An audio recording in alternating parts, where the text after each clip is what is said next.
प्यारे बच्चों, आज की इस क्लास में हम एक्सरसाइज 1.1 के क्वेश्चन नंबर 2, 4, 5 और एग्जाम्पल 2, 3 को देखेंगे।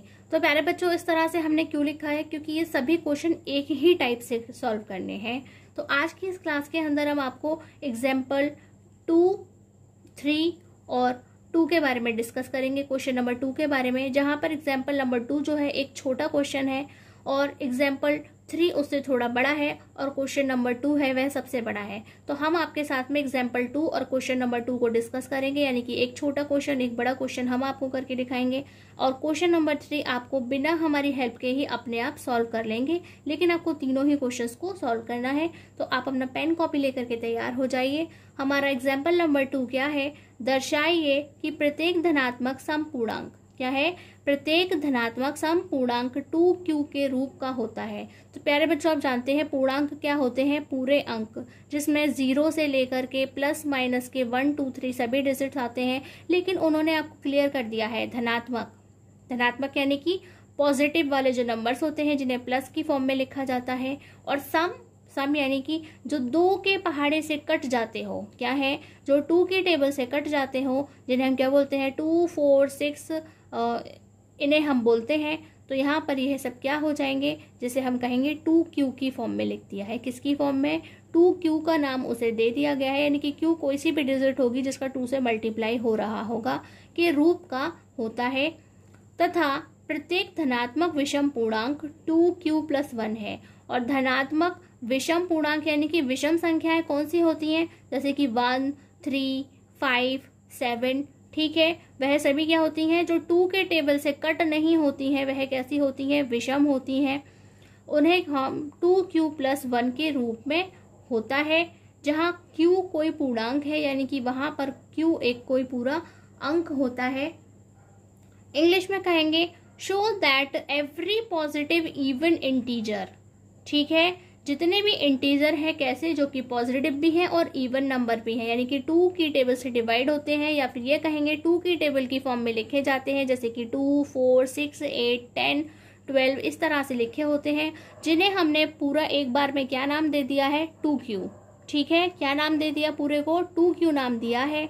And that every positive odd integers, और जितने भी कैसे इंटीजर्स हैं, पॉजिटिव तो हैं लेकिन साथ साथ कैसे हैं, ऑड हैं, जैसे कि 1, 3, 5, 7 इस तरीके के होते हैं। तो उन्हें किस फॉर्म में लिखा जाता है, 2q+1 की फॉर्म में लिखा जाता है, where q is some integer. यहाँ पे कोई भी q की एक वैल्यू हो सकती है जो कि क्या है, इंटीजर है, क्या है, एक इंटीजर है, यानी कि वहाँ पे 0 से लेके 1, 2, 3, 4 कोई सी भी डिजिट हो सकती है, क्योंकि पॉजिटिव इंटीजर की बात हो रही है। तो अब हम देखते हैं कि इसे सॉल्व कैसे करना है। तो प्यारे बच्चों, यहाँ आपके पास में कोई भी नंबर नहीं है। अभी तक आपने जो क्वेश्चन सॉल्व किया वहां पे क्या था, आपके पास में न्यूमेरिकली एक वैल्यू थी जिसे आपको फाइंड करना था। लेकिन अब आपके पास में न्यूमेरिकली वैल्यू नहीं है, तब आपको इसे किस तरीके से फाइंड करना है। तो प्यारे बच्चों, इस तरह के जैसे जो भी क्वेश्चन होते हैं वहां पर हमें क्या करना होता है, लेट से क्वेश्चन स्टार्ट करना होता है। किससे, लेट यानी कि माना, यानी कि हम अपनी तरफ से कुछ अज्यूम कर रहे हैं, कुछ सपोज करके चल रहे हैं।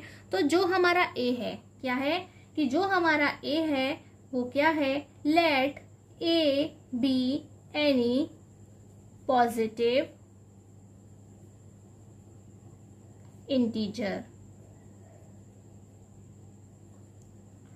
And b is equal to 2। तो प्यारे बच्चों, आपको कैसे पता चलेगा आपको अपने क्वेश्चन में क्या लेट करना है।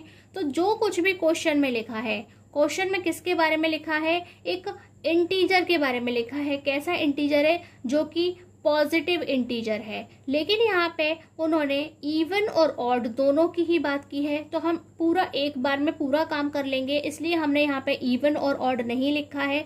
तो आप क्या कहेंगे, लेट ए जो है हमारे क्वेश्चन के अंदर वो हमने एक पॉजिटिव इंटीजर मान लिया है, और जो बी की वैल्यू है वह क्या है, 2।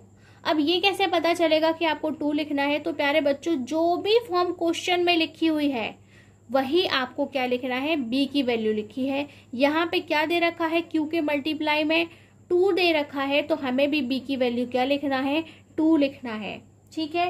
हिंदी मीडियम क्या लिखेंगे, हिंदी मीडियम लिखेंगे माना ए कोई धनात्मक पूर्णांक है। क्या लिखेंगे? ए कोई धनात्मक पूर्णांक है तथा b की वैल्यू क्या है? b is equal to 2। तो वहां पर उन्हें भी क्या देखना है कि यहाँ पर एक धनात्मक पूर्णांक की बात हो रही है, तो उन्हें अपने आप मान लेना है कि माना a कोई धनात्मक पूर्णांक है, क्योंकि हमारे पास नंबर्स नहीं है इसलिए ABCD से हमें काम चलाना होगा। तो a कोई धनात्मक पूर्णांक है और b का मान क्या है? 2 है, क्योंकि वहां पे क्या लिखा है? 2। अगर यहाँ 3 लिखा होता तो मैं भी यहाँ पे क्या लिख देती? 3 लिख देते। अगर यहाँ पे 10 लिखा होता तो हम भी b की वैल्यू क्या लिख देते? 10 लिख देते। और अब हम क्या करेंगे? हमारा जो लेमा है उसका यूज करेंगे। आपको नेक्स्ट क्या लिखना है? Then by Euclid's division lemma, यानी कि आपको यहाँ पर अपने लेमा का यूज करना है। हिंदी में लिखेंगे तब यूक्लिड विभाजन प्रमेय का द्वारा। तो हम यहाँ पे क्या लिखेंगे? a is equal to b q plus r, और यहाँ पे अपने b की वैल्यू को हमें लिखना है। तो हम क्या लिखेंगे? a is equal to 2q plus r. अब प्यारे बच्चों r की वैल्यू क्या होगी? तो हम पहले ही आपको सिखा चुके हैं कि जो r की वैल्यू है यहाँ पे क्या होनी चाहिए? हमेशा ही वह किससे कम होगी? b की वैल्यू से कम होगी, यानी कि वह या तो 0 के इक्वल या उससे बड़ी होगी, या फिर वह कैसी होगी? b से छोटी होगी। तो हम इसे इंग्लिश में कैसे पढ़ते हैं? r is greater and equal 0 and less than 2। ठीक है, तो यहाँ पर आपको लिखना है वेयर। क्या लिखना है? वेयर करके आपको इसे लिखना है। और हिंदी में आप क्या लिखेंगे? जहां r की वैल्यू इतनी होती है। तो यहाँ से r की वैल्यू क्या हो सकती है उसके अकॉर्डिंग आपको केस लिखने होते हैं। तो सबसे पहले हम क्या हेडिंग डालेंगे? केस 1। तो आप यहाँ पे लिखेंगे केस 1। केस 1 में आपको r की वैल्यू क्या लिखनी है? सबसे पहले r इज इक्वल टू 0। क्या लिखना है? When r is equal to 0, तो जो हमारी a की वैल्यू है वह क्या हो जाएगी? 2q plus 0। It means a is equal to 2q। क्या हो गई? a is equal to 2q। और प्यारे बच्चों आप देख सकते हैं कि यह क्या है? 2q की फॉर्म में अपने आप आ गया है। जिस समय रिमाइंडर हमारा 0 होगा, यानी कि r की वैल्यू 0 होगी, तो जितने भी हमारे इवन नंबर हैं वह क्या होंगे? 2q की फॉर्म में आपको दिखाई देंगे। तो आप यहाँ पे क्या लिखेंगे? आप यहाँ पे लिखेंगे here a is an even integer। क्या लिखेंगे? कि जो a है वो हमारा इवन इंटीजर है। और हिंदी में लिखेंगे यहाँ a एक सम पूर्णांक है। क्या लिखेंगे? सम पूर्णांक है। इसी तरह से हमें अपना केस 2 लिखना है। अब हम लिखेंगे यहाँ पे केस 2 यानी कि केस सेकेंड। यहाँ लिखेंगे when r is equal to 1। Hindi medium लिख सकता है जब r is equal to 1। When लिखेंगे तब भी कोई प्रॉब्लम नहीं है। तब हम क्या देखते हैं कि जो a की वैल्यू है वह क्या हो जाएगी? 2q प्लस 1, या r की जगह हम क्या लिख रहे हैं? 1 लिख रहे हैं। तो प्यारे बच्चों आपको ये दिखाई दे रहा है कि ये कैसा है? ये एक ऑड हो गया, यानी कि ऑड के अंदर क्या आता है? 1 आता है, 3 आता है। 2 की जो भी वैल्यू होगी, अगर हम उसमें 2q की जो भी वैल्यू होगी उसमें हम 1 ऐड कर देंगे तो क्या बन जाएगा? वह एक विषम पूर्णांक बन जाएगा, यानी कि ऑड इंटीजर बन जाता है। मान लीजिए यहाँ पे q की वैल्यू 1 है, तो ये क्या हो जाएगा? 2 इंटू 1 यानी कि 2 प्लस 1। तो 2 प्लस 1 क्या होगा? 3। अगर q की वैल्यू यहाँ पे 2 है, यानी कि 2 इंटू 2 यानी कि 4 प्लस 1 यानी कि 5। तो हमेशा ही क्या होगा? अगर किसी इवन नंबर के अंदर हम 1 ऐड कर देते हैं तो वो ऑड बन जाता है, यानी कि सम संख्या के अंदर हम 1 जोड़ देते हैं तो विषम बन जाता है। जैसे 2 और 1 3, 4 और 1 5, 6 और 1 7। तो इसी तरह से ये क्या होगा? ये विषम संख्याओं को डिनोट करता है। तो आप यहाँ पे क्या लिखेंगे? Here a is an odd integer। क्या है? ए जो है वह एक ऑड इंटीजर है। और हिंदी में हम क्या लिखेंगे, यहाँ ए एक विषम पूर्णांक है। और प्यारे बच्चों, हम यहाँ पे क्या लिखते हैं, हेंस प्रूव्ड। जब भी हम कुछ प्रूफ करते हैं तो क्या लिखते हैं, हेंस प्रूव्ड लिखा जाता है। इसी तरह से आप दोनों चीजों को प्रूफ कर चुके हैं तो यहाँ पर लिख दीजिए। और प्यारे बच्चों, हिंदी में, शुद्ध हिंदी में क्या लिखा जाता है, इति सिद्धम। क्या लिखा जाता है, इति सिद्धम लिखा जाता है। आपको जो भी पसंद है आप वह लिख सकते हैं, जरूरी नहीं आप इति सिद्धम ही लिखें। आप हेंस प्रूव्ड यानी कि HP भी लिख सकते हैं। इसी तरह से अब हम क्वेश्चन नंबर 2 देखते हैं। प्यारे बच्चों, ये क्या है, एक्सरसाइज 1.1 का क्वेश्चन नंबर 2 है, जो कि प्रूव करने को कह रहा है, show that any positive odd integer is of the form 6q + 1 और 6q + 3 और 6q + 5 where q is some integer. प्यारे बच्चों, q एक इंटीजर है जहां पर कोई भी पॉजिटिव ऑड इंटीजर को किस किस तरीके से हम लिख सकते हैं, सिंबल की फॉर्म में। यानी कि हम 6q + 1 भी बोल सकते हैं, 6q + 3 भी बोल सकते हैं और 6q + 5 भी बोल सकते हैं। ये हमें शो करके दिखाना है। दर्शाइए कि कोई भी धनात्मक विषम पूर्णांक, ठीक है, कैसा है, पॉजिटिव यानी कि धनात्मक, विषम है यानी कि जिसमें 1, 3, 5 इस तरीके से जो हमारी सीरीज होती है वह पूर्णांक है, जिसे हम सिंबल की फॉर्म में किस तरह से लिखते हैं, 6q + 1, 6q + 3 और 6q + 5 के रूप में जिसे लिखा जाता है, जहां पर q क्या है, एक पूर्णांक है, एक पूरा अंक होता है। तो प्यारे बच्चों, स्टार्ट करते हैं। हमें सबसे पहले क्या करना है, लेट। हम आपको बता चुके हैं कि इस तरह के जो भी क्वेश्चन होते हैं वह लेट से स्टार्ट होते हैं। तो हम क्या लिखेंगे, let a be any positive odd integer. तो प्यारे बच्चों, हमने आपको बताया था कि लेट करके आपको वही लिखना है जो आपसे क्वेश्चन में पूछा गया है।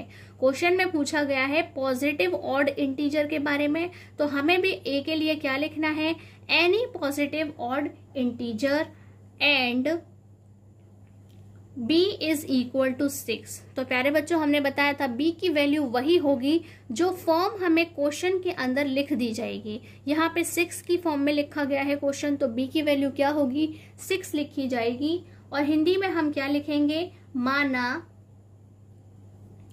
a कोई धनात्मक पूर्णांक, धनात्मक विषम पूर्णांक है तथा b का मान क्या है, 6 है, यानी कि b की वैल्यू 6 दे रखी है। अब हमें क्या करना है, अब हमें लेमा का यूज करना है। तो हम यहाँ पे क्या लिखेंगे, देन बाय अप्लाइंग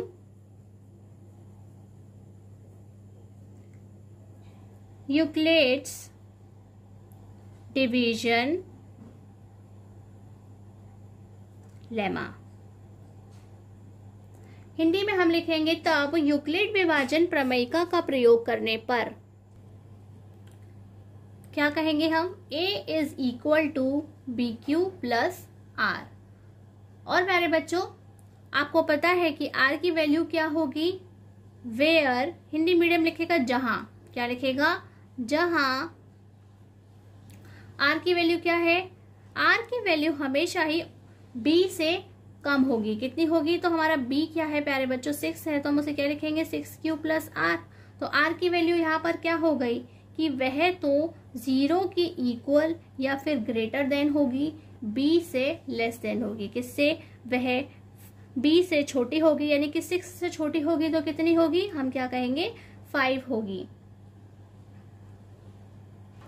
और प्यारे बच्चों, अगर आपको इस चीज का कोई डेमो देखना हो तो आप किस तरीके से देखेंगे, हम आपको रफली बता रहे हैं कि अगर हम 6 की टेबल 6 के लिए ही पढ़ते हैं तो वहां पे कितना आएगा, 1 टाइम्स, यानी कि 0 रिमाइंडर बचेगा। 6 की टेबल हम 7 के लिए पढ़ते हैं तो वहां क्या देखेंगे, हम एक बार ही टेबल पढ़ सकते हैं लेकिन 1 बच जाएगा। इसी तरह से 6 की टेबल अगर हम 8 के लिए पढ़ते हैं तो वहाँ पे क्या होगा, 2 बच जाएगा।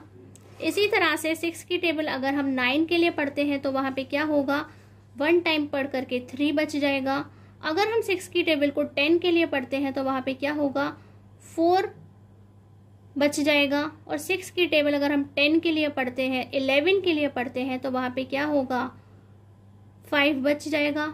और देन अगेन जब हम 6 की टेबल 12 के लिए पढ़ते हैं तो आप देखेंगे कि वहाँ पे फिर से 0 आ जाता है। यानी कि चाहे कुछ भी हो जाए, अगर हम टेबल 6 की पढ़ने वाले हैं, 6 से डिवाइड करने वाले हैं, तो वहां पर रिमाइंडर यानी कि जो आर की वैल्यू है 0 से लेकर 5 तक ही आनी है और कोई दूसरी नहीं आनी है।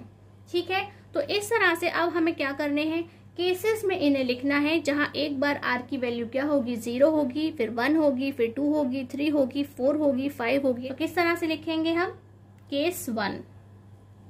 तो हमारा केस फर्स्ट क्या है, when r is equal to 0, तब a की वैल्यू क्या होगी, तो आप कहेंगे 6q प्लस 0 यानी कि 6q ही रहेगी। जब हम केस 2 की बात करेंगे यानी कि सेकेंड केस की बात करेंगे, हम लिखेंगे यहाँ पे when r is equal to 1, तो a की वैल्यू क्या होगी, 6q प्लस 1 होगी। जब हम केस 3 की बात करते हैं यानी कि थर्ड केस पढ़ते हैं तो हम लिखेंगे when r is equal to 2, और वहां पे क्या लिखेंगे, a is equal to 6q plus 2। और इस तरह से प्यारे बच्चों हम अपने सभी केसेस को यहाँ पर लिख लेते हैं। तो प्यारे बच्चों आप नोट कीजिए कि जहां पर 2 लिख रहा है इट मीन्स कि वह तो क्या हो गया, सम संख्या हो गई, ऑड नंबर हो गया। तो यह क्या है, ये हमारे काम का नहीं है। 4 क्या है, वो भी क्या है, इवन नंबर है, यानी कि सम संख्या है, 2 की टेबल से डिवाइड होती है, यानी कि वह भी हमारे काम का नहीं है। जो हमारा 6q है वह भी हमारे काम का नहीं है, क्योंकि यहाँ पे क्या है, 0 प्लस है। तो वहां पर जो हमारे ऑड इंटीजर्स होते हैं यानी कि विषम पूर्णांक होते हैं, वहां पे भी ये नहीं होता है। तो हमारे विषम पूर्णांक कौन से हैं, जिसमें 1 लिखा है, 3 लिखा है, 5 लिखा है। और हमारे क्वेश्चन में हमसे यही प्रूफ करने को कहा गया है कि जितने भी ऑड इंटीजर्स होते हैं यानी कि विषम पूर्णांक होते हैं, उन्हें 6q प्लस 1 लिखा जा सकता है, 6q प्लस 3 लिखा जा सकता है, 6q प्लस 5 लिखा जा सकता है। इसलिए हम यहाँ पर क्या लिखेंगे, तो मेरे बच्चों आपको यहाँ पे लिखना है देयरफॉर, इसलिए any positive odd integer is of the form of 6q plus 1, 6q plus 3 and 6q plus 5। और हिंदी में लिखेंगे, इसलिए कोई भी धनात्मक विषम पूर्णांक 6q प्लस 1, 6q प्लस 3 तथा 6 के रूप में होगा या के रूप का होगा। यही हमें सिद्ध करना था, इसलिए हमने लिखा है इति सिद्धम। प्यारे बच्चों आज की क्लास में बस इतना ही। नमस्कार, धन्यवाद।